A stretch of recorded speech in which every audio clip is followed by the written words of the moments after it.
Đây nha các bác ơi, hiện tại em đã làm xong cái máy phát cỏ mini của em nhé. Và bây giờ em sẽ thử test xem nhé. Đây, quy thì em đeo sẵn ở người này.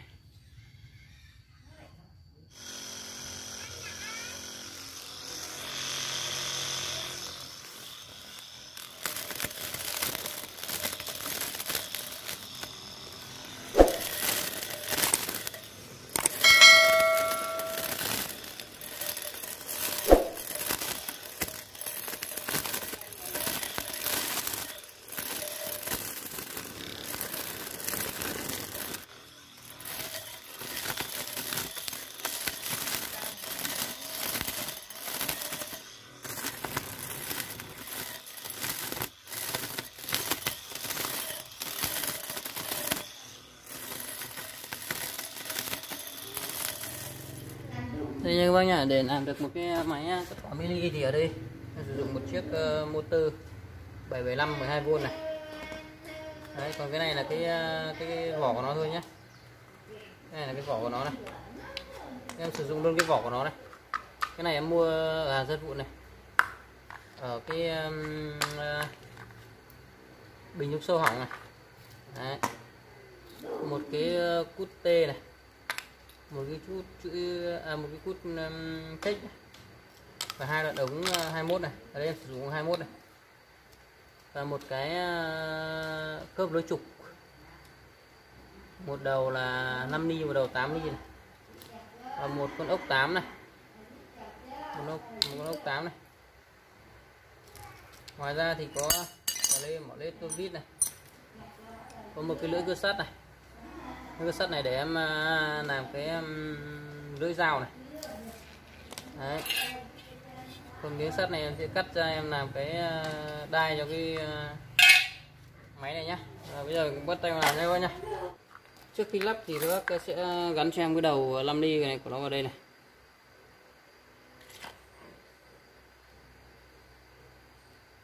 Bác bắt chắc luôn rồi nhá. Đây, bắt chắc luôn rồi.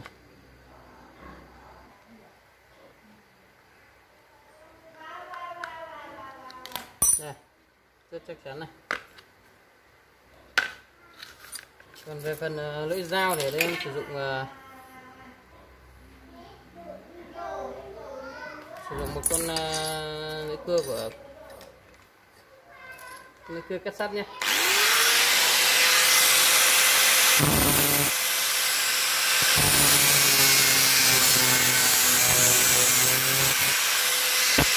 Đây, ở đây em sẽ lấy khoảng 10 cm.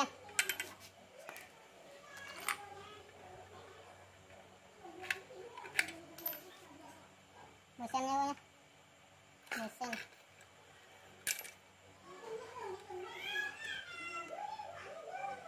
Và các bạn nhé.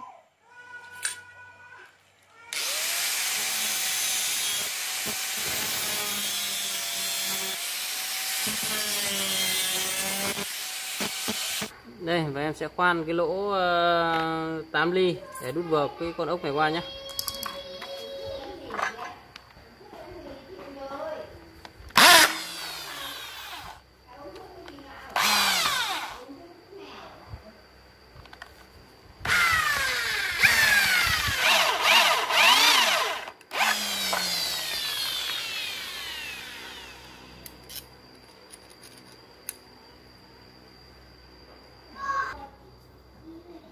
Đây nha các bác nhá.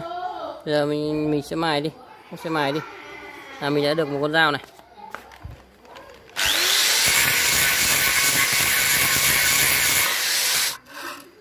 Tiếp đến em đã cắt bỏ phần này đi nhá, này.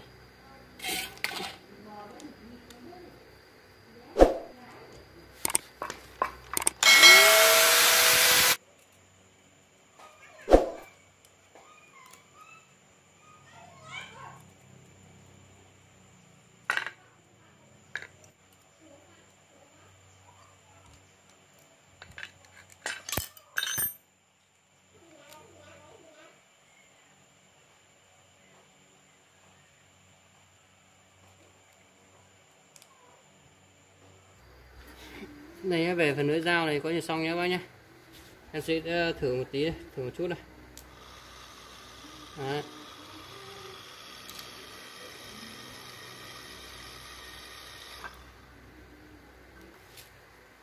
Các bác lắp cho em một cái tê này vào một đoạn khoảng 20 cm này.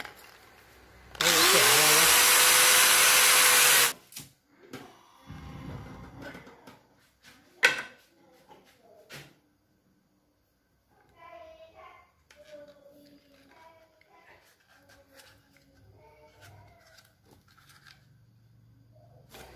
Đây, sau khi hơi lửa nha các bác nhé.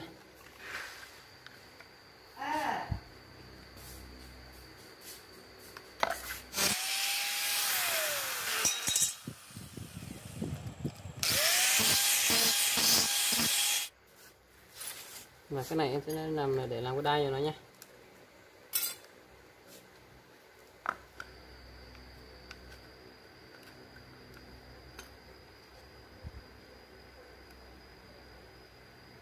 Bây giờ mình sẽ khoan 2 cái lỗ này cho các. Đây một lỗ, đây một lỗ này. Để bắt nó vào nhé.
Đây nha các bác ơi, hiện tại em đã làm xong cái máy phát cỏ mini của em nhé.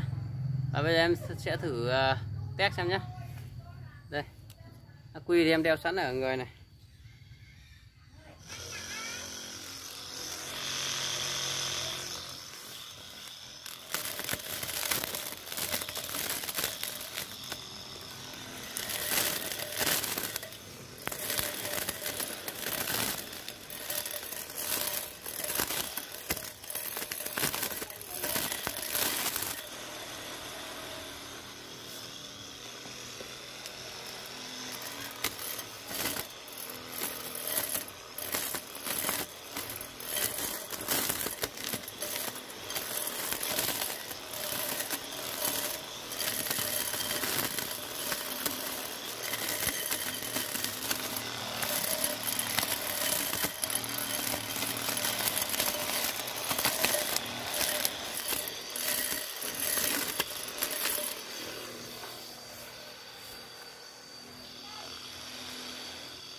Đây, vậy là hôm nay em đã cùng với các bác làm xong một chiếc máy cắt cỏ mini nhá. Anh em xem video thấy hay thì nhớ cho em một lượt like và một lượt đăng ký kênh ủng hộ cho em nhá. Và hẹn gặp lại.